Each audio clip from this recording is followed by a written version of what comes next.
Hello guys, welcome to my channel where stories filled with revenge, moral lessons, and love are told. Go ahead and like, share with friends and family, and subscribe. I trudged up the glass-paneled elevator of my Manhattan skyscraper, the familiar sense of pride swelling in me as the city sprawled beneath like a kingdom I had conquered. My name is Alex Carmichael, and I've spent decades building a business empire that most people can only dream of. I've negotiated with billionaires, presidents, and world leaders, and I've rarely met anyone who could challenge me intellectually or socially. But today, something felt different, a strange tension that made the usual confidence in my stride falter. My assistant had told me a young girl was waiting for me in the lobby, someone exceptional. I laughed quietly to myself. A child here? Surely, this was a mistake. Then I saw her, Zara Thompson, standing with a poise and confidence that seemed impossible for someone barely 12. Her mother, Maya, hovered behind her, tired yet dignified, carrying the quiet strength of someone who had labored unnoticed for years. Zara looked directly at me and said, "I speak 9 languages." Her voice was calm, unassuming, but carried a confidence that immediately unsettled me. I chuckled dismissively. 9 languages? I've traveled the world, brokered deals with leaders, and yet a child barely more than a kid claimed skills I would have taken years to perfect. The impulse to assert my superiority surged through me. I leaned back in my chair, smirk tugging at my lips. "Well," I said, my voice dripping with condescension, "all those languages won't buy you influence or money. Knowledge is only powerful when paired with authority." My colleagues, who had followed me into the lobby, snickered softly, their amusement feeding my arrogance. Zara didn't flinch. She cocked her head slightly, evaluating me as though I were a puzzle she might eventually solve. "Authority without respect is empty," she said evenly. "Money without understanding is meaningless." Her words hit me like a physical blow. For a moment, I wanted to dismiss them, to laugh again, but there was an unmistakable weight to what she said, weight that demanded attention, that I reached for the thing I thought would cement my control over the situation. An ancient, multilingual manuscript I had acquired years ago. Its cryptic symbols had stumped the best translators in the city, and I had always enjoyed the sense of superiority it gave me. I handed it to Zara with a smug grin. "Try this," I said, letting the challenge hang in the air. "Not a single expert has ever deciphered these pages. Let's see how you fare." Zara took it without hesitation. I watched, expecting uncertainty or fear, but she simply tilted the pages, her eyes scanning them with methodical precision. I noticed the subtle movements of her lips, murmuring words under her breath, her gaze steady and unwavering.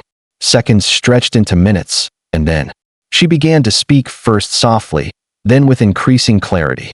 French, Spanish, Mandarin, Arabic, Swahili, Hindi, Russian, Japanese, and Italian, all flowing seamlessly as she translated the content of the manuscript into English. I froze. My smugness evaporated. Words I thought I understood: wisdom, compassion, humility. The nature of true wealth echoed through the room in a way that was both shocking and illuminating.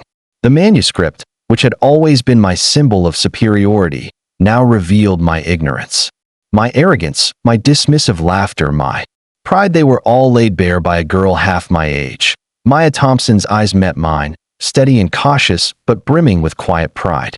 She had endured years of being invisible to me, working tirelessly while I remained indifferent, and yet now she stood there as a witness to her daughter's brilliance. I felt a rare vulnerability creep into my chest, a humility I hadn't felt in decades. I underestimated you," I admitted, voice catching slightly. "Both of you." Zara's expression softened only slightly. "Words aren't enough, Mr. Carmichael," she said. "Actions are what truly matter. Power without compassion ruins more lives than ignorance ever could." Her calm conviction pierced through me, igniting a reflection I had long avoided. For years, I had built an empire fueled by brilliance and ruthlessness, but somewhere along the way, respect and empathy had been left behind. She laid out 3 conditions: apologize to her mother for years of neglect and condescension, use my influence to create opportunities for marginalized communities, and learn a new language to prove my commitment to growth. I wanted to argue, to dismiss her audacity, but the truth in her eyes silenced me. Her challenge was not a threat, it was a mirror, reflecting the flaws and gaps I had refused to acknowledge. For the first time in my life, I felt humility not polite or performative, but the kind that strikes deep and unsettles your core. "I'll do it," I said, my voice firm despite the tremor I felt inside. "I will meet your conditions." That evening, I found Maya Thompson and offered an apology that was heartfelt and unguarded. She listened quietly, her eyes steady, and for the first time, I truly saw her not just as the cleaning lady who kept my office pristine, but as a woman of resilience, dignity, and courage. Zara stood close, observing, and when I glanced at her, I saw a spark of cautious hope in her eyes. "Actions matter," she reminded me softly. I nodded, the weight of her words settling in my chest. Walking back to my apartment, I realized the encounter had shifted something fundamental. For decades, I had measured success in numbers, deals, and control. But Zara Thompson, with her quiet brilliance and unwavering resolve, had reminded me of something I had long ignored. The true measure of wealth is not what you amass, but what you give, and the true measure of influence is not fear, but respect. I felt a strange, unfamiliar anticipation, a hope that I could finally channel my empire towards something meaningful beyond profit. That night, I lay awake reflecting on the manuscript, on Zara, on Maya, and on the uncomfortable truth I had learned. That arrogance is fragile, humility is transformative, and a child sometimes just 12 years old can teach lessons even billionaires desperately need to hear. That I could still feel the echo of Zara's voice in my office as I walked through the city streets, the manuscript tucked under my arm. Its weight was more than physical, it was a burden of realization I couldn't shake. I had thought power came from wealth, from influence, from dominance over others, but Zara had shattered that illusion in minutes. And yet, the manuscript still waited, its secrets lingering between the symbols and languages that had confounded so many. I realized that to truly understand it, I would have to set aside pride and truly listen not just to Zara, but to the lessons embedded within those fragile pages. When I returned the following morning, Zara was already there, waiting with her mother by her side. Maya's presence was grounding, a quiet reminder that the lessons here were not just for me, but for the people often overlooked by those who wielded power. "Are you ready, Mr. Carmichael?" Zara asked. Her eyes, steady and knowing, made me feel like a student, not a CEO, and for the first time, I embraced that vulnerability. She began to explain the manuscript line by line, seamlessly moving between languages, her voice patient but firm. Each translation was more than a literal interpretation, it was a story, a philosophy, a map of wisdom disguised as cryptic symbols. I listened, captivated, realizing that this text was not about treasure or control, it was about understanding, empathy, and the delicate balance between knowledge and humanity. It spoke of wealth not as accumulation, but as responsibility, of leadership not as domination, but as stewardship, of influence not as fear, but as guidance. The words illuminated a truth I had long evaded. My empire could be more than a monument to success, it could be a platform for transformation, if I chose to wield it wisely. Zara's explanations forced me to confront my own failures. I had built scholarships and donations into my company's image, but most of those initiatives were performative, designed for optics rather than impact. Seeing the manuscript's wisdom unfold through Zara's voice, I realized I had confused activity with contribution. I wanted to apologize not just to her mother, but to the countless individuals I had overlooked in my rise to power. "I understand now," I said quietly, the words sounding foreign even as I spoke them. The manuscript, it's not just a puzzle. It's a reminder. Power without purpose is empty. Influence without empathy is destructive. Zara looked at me with a subtle smile, and I noticed a flicker of approval, but also a challenge. She wasn't here to praise me.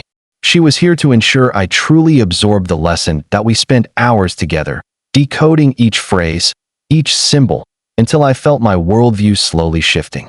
The manuscript spoke of inclusion, of dignity, of giving people a voice rather than silencing them. It described how wealth could be leveraged to elevate the underrepresented, to create pathways where barriers once stood. I was struck by the clarity of its guidance. It was as though the wisdom of centuries had been distilled into lessons I had ignored while pursuing immediate gains. Zara challenged me to think beyond my comfort zone. "It's not enough to apologize," she said. "You must act. Create opportunities, empower communities, and then learn. Learn to understand them fully, even through language." Her insistence on action resonated deeply. Words alone would not be sufficient to repair the disconnect I had allowed to grow between myself and the people I impacted. I felt a mix of apprehension and excitement, realizing that for the first time, I had a tangible path toward meaningful change. Over the next few weeks, Zara guided me through the manuscript and the principles it contained. I began by taking Mandarin lessons from her at the local public library, a humbling experience that reminded me of the power of learning from those we might underestimate. Each session was a mixture of challenge and discovery, with Zara patiently correcting my pronunciation, explaining the nuances of grammar, and sharing the cultural significance behind the language. Every word I learned became a symbol of my commitment, a testament to the transformation I was undergoing. Maya watched quietly as her daughter taught me, a subtle smile revealing her pride. I saw in her eyes the hope that someone with the resources and influence I possessed could actually make a difference. I was beginning to realize that this was bigger than personal redemption. It was about leveraging privilege to serve a purpose beyond myself. Inspired by the manuscript and Zara's guidance, I began restructuring parts of my company. Scholarships that had once been token gestures became fully funded programs for students from working families. Free language programs were instituted, giving children and adults alike the tools to broaden their horizons. Career paths for service workers, who had long been overlooked, were created, and Maya was appointed to lead a people development initiative. These were not superficial moves. They were designed with input from those who would benefit most, guided by the principles I had learned from Zara and the manuscript. That I faced resistance almost immediately. Shareholders grumbled about woke stunts, executives whispered doubts, and some colleagues openly mocked my new direction. But every time doubt crept in, I thought of Zara's gaze, steady and unyielding, and the lessons we had uncovered together.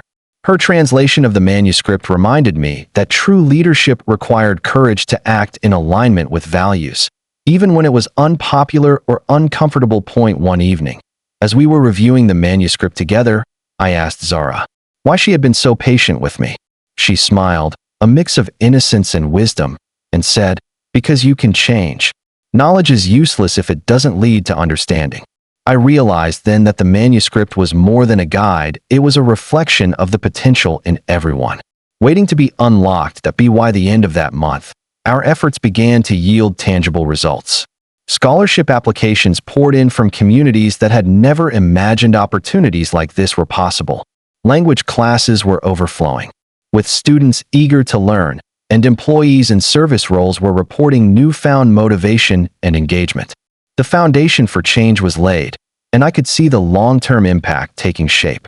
Every step I took reinforced the lessons Zara and the manuscript had taught me, that humility, action, and genuine understanding were the true measures of influence.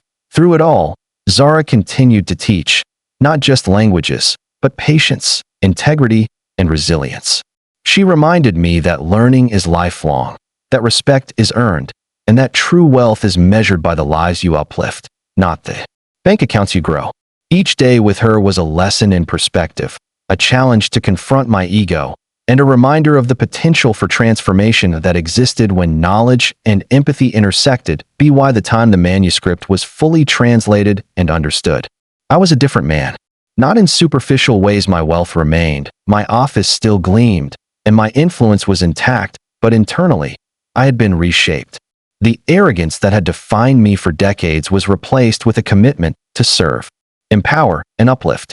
Zara Thompson, a 12-year-old girl, had taught me more about the nature of leadership, respect, and responsibility than any mentor or boardroom ever could. The transformation didn't happen overnight, but the momentum was undeniable. Alex Carmichael, who had once measured success in numbers, contracts, and boardroom applause, now found myself constantly reflecting on every decision through the lens Zara Thompson had forced upon me. The first step was implementing her conditions. I began with Maya, apologizing again, more profoundly this time, acknowledging the years of neglect, indifference, and subtle humiliation I had allowed to seep into her life simply because she cleaned my offices. Her eyes glistened with a mix of disbelief and quiet pride, and in that moment, I felt the sharp sting of my own failings. But the apology alone was not enough. I knew I had to act in ways that created tangible change that I started within my company.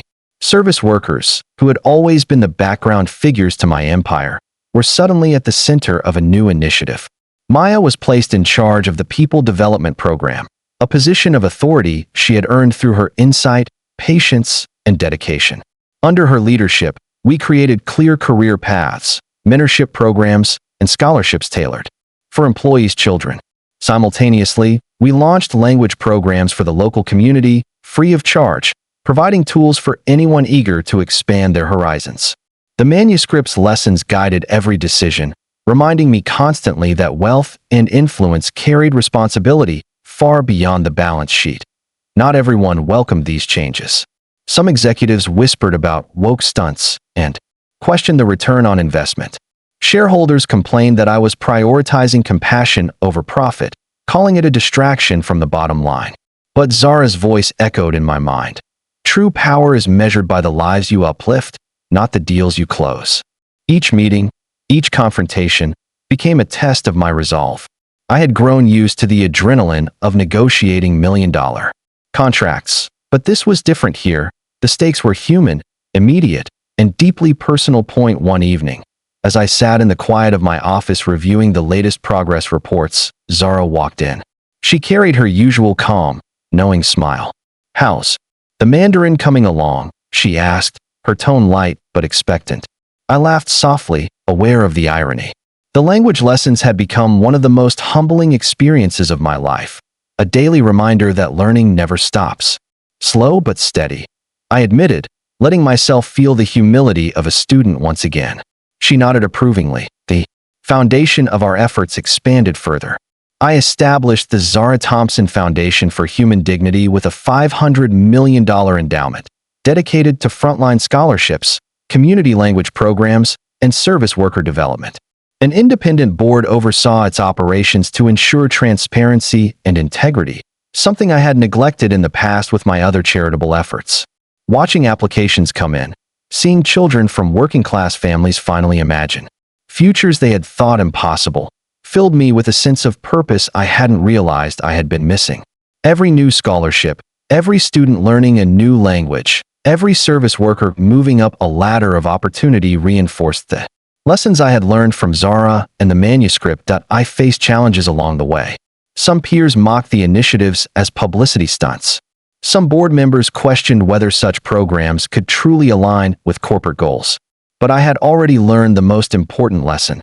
True leadership required courage, patience, and persistence, even when faced with skepticism.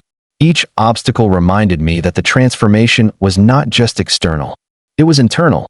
My ego, once so tied to prestige and dominance, had been reshaped into something far more resilient, grounded in empathy, responsibility, and meaningful action. We instituted what I called the three-sentence rule within the company. Every communication, whether email, announcement, or discussion, had to reflect clarity, respect, and understanding.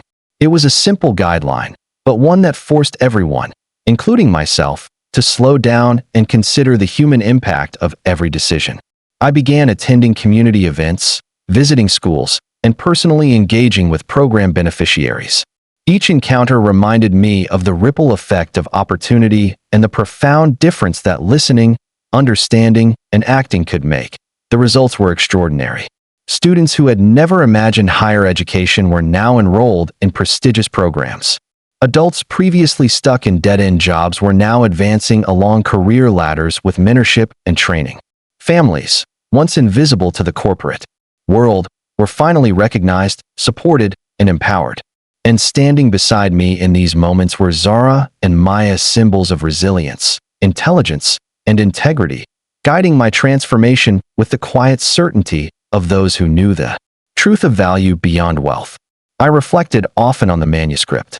Its final lines, which Zara had carefully translated, resonated daily. Wisdom is found not in accumulation, but in understanding. Wealth is measured not in possession, but in uplift. True power lies in humility, action, and the courage to change. Those words became my mantra, guiding every corporate decision, every philanthropic initiative, and every personal choice. I had come to understand that legacy was not about the empire I built, but the lives I touched, the doors I opened, and the dignity I restored. The culmination of our efforts was a foundation celebration, a gathering where community members, scholarship recipients, employees, and their families came together. I stood beside Zara and Maya, watching as children shared their dreams, students recounted their newfound opportunities, and service workers celebrated promotions. It was surreal, my empire. Once a fortress of self-interest, now pulsed with life, hope, and shared purpose. I felt an overwhelming gratitude, not for recognition, but for the chance to witness real change. Zara turned to me during the event and said softly, "See what happens when you listen." Her words carried no pride, only gentle affirmation. I realized then that the manuscript had done more than teach me about wealth or language. It had illuminated the path to empathy, to courage, and to meaningful leadership. Maya stood nearby, smiling, and I felt a profound sense of closure and renewal. Through all this, I learned that transformation is never linear. There are doubts, setbacks, and critics, but genuine change leaves a lasting mark, not just on institutions, but on hearts. I had learned to value listening over speaking, action over ego, and integrity over recognition. I had been humbled by a child, guided by a mother, and enlightened by an ancient manuscript, and in doing so, I discovered that the richest man in Manhattan could still learn the most valuable lessons of all. Our foundation continued to grow, its programs expanding into new neighborhoods, offering languages, mentorship, and career development to communities long ignored. I remained committed to my own learning, taking daily Mandarin lessons with Zara, constantly reminding myself that knowledge is a lifelong pursuit, and humility is the most powerful currency of all. Every day, I felt gratitude for the lessons, the accountability, and the people who had transformed my perspective and my purpose. By the time the evening wound down and the celebration ended, I stood alone for a moment, looking out over the skyline that had once only reflected my ambition. Now, it reflected possibility, the possibilities I could create for others, the lives I could touch, and the legacy I could leave. I realized that wealth, influence, and power were meaningless unless paired with wisdom, compassion, and tangible action. And all of it had begun with a girl named Zara Thompson and her unwavering courage to challenge a man who thought he knew everything. Moral lesson: true wealth is not measured in money, but in the opportunities we create for others. Knowledge without empathy is hollow, power without humility is destructive, and every act of genuine uplift shapes a legacy that endures far beyond our own lifetime. The courage to listen, to learn, and to act with integrity transforms not just individual lives, but entire communities. Always remember, opportunity, understanding, and compassion are the real currencies of life, and anyone, regardless of age or background, can ignite the change that reshapes the world.